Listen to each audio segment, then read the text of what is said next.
హైదరాబాద్ లో ల్యాండ్ కొనాలి అనుకుంటున్నారా? అందరూ కొనగలిగే రేట్లలో ఓపెన్ ఫ్లాట్స్ మీ సొంతం చేసుకోవాలి అనుకుంటే అర్బన్ ఇన్ఫ్రా డెవలపర్స్ ని సంప్రదించండి.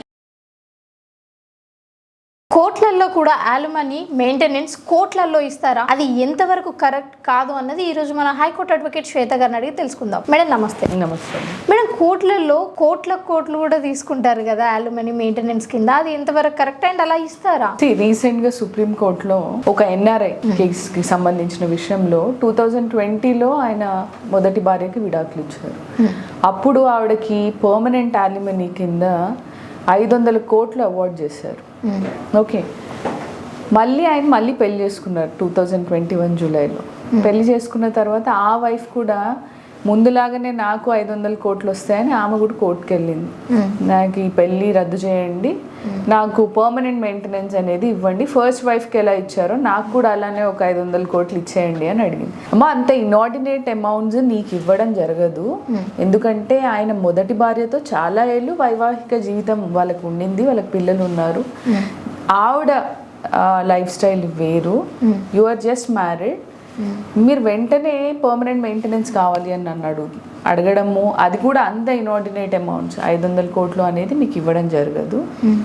మీకు పెళ్ళైన తర్వాత ఎటువంటి లైఫ్ స్టైల్ ఏంటి అనే దాన్ని బట్టే అవార్డ్ చేయడం జరుగుతుంది. మీ ఆస్తులు ఏంటి, మీ చదువు ఏంటి, మీరు ఎటువంటి జీవన విధానము అవలంబించారు పెళ్లి తర్వాత అని అవన్నీ బేరీ చేసుకొని ఆవిడకి ఒక 12 కోట్లు అనేది ఇవ్వడం జరిగింది.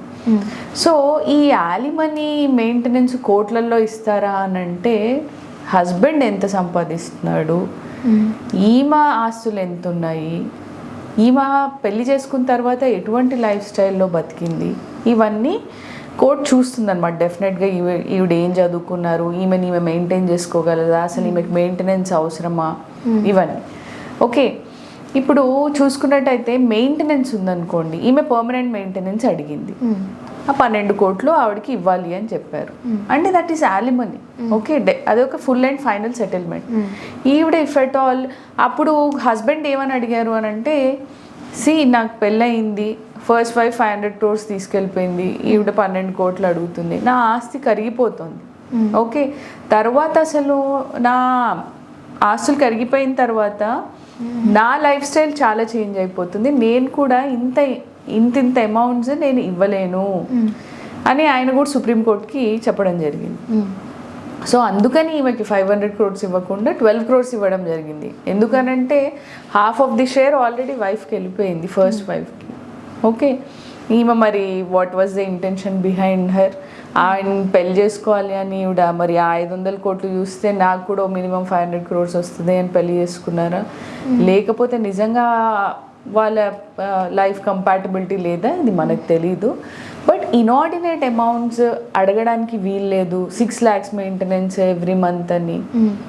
ఇవన్నీ మీరు అసలు ఎలా అడగడుగుతున్నారు అని డైరెక్ట్ ధర్మాసనమే వీళ్ళని పిటిషనర్స్ని క్వశ్చన్ చేయడం జరిగింది. అంతంత డబ్బులు మీకు అసలు ఏం చేస్తారు, ఎంత ఖర్చు చేస్తారు, అంత మెయింటెనెన్స్ ఎందుకు అవుతుంది అని. సో కొన్ని సందర్భాల్లో అవార్డ్ చేసిన సందర్భాలు కూడా ఉన్నాయి.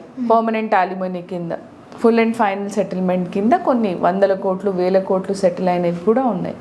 బట్ ఒక 10 కోట్లు కూడా ఆస్తి లేనోడిని 500 కోట్లు యాలిమనీ అడిగితే ఎక్కడి నుంచి తెచ్చిస్తాడు?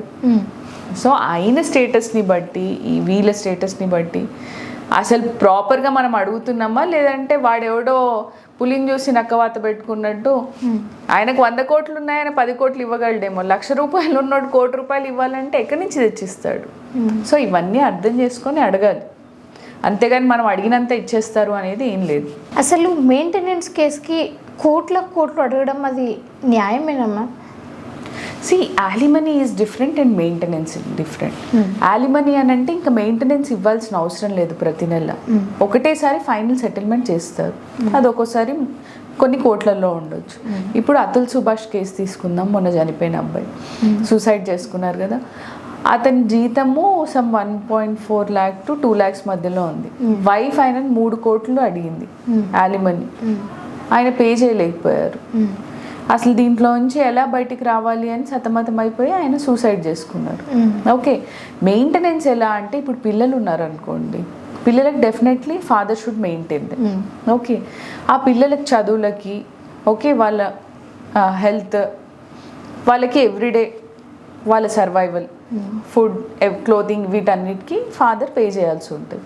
Okay, and wife if at all ఆమె మెయింటైన్ చేసుకునే సందర్భాల్లో ఉండింటే, ఆవిడ పని చేసుకుంటూ ఆవిడ కూడా ఎర్న్ చేస్తున్నట్టయితే అసలు మెయింటెనెన్స్ ఇవ్వాల్సినంత అవసరం ఏం లేదు. ఓకే, ఆవిడ ఒకవేళ హౌస్ వైఫ్ అయి ఉండి పిల్లల్ని చూసుకుంటుంది, ఇంకా ఆమెకి ఇంకే సోర్స్ ఆఫ్ ఇన్కమ్ లేదు అనుకున్నప్పుడు డెఫినెట్లీ హస్బెండే ఇవ్వాలి.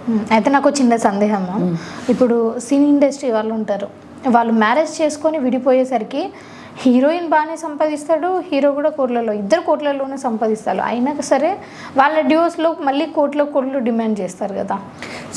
అది మెయింటెనెన్స్ కాదు, అది యాలిమనీ.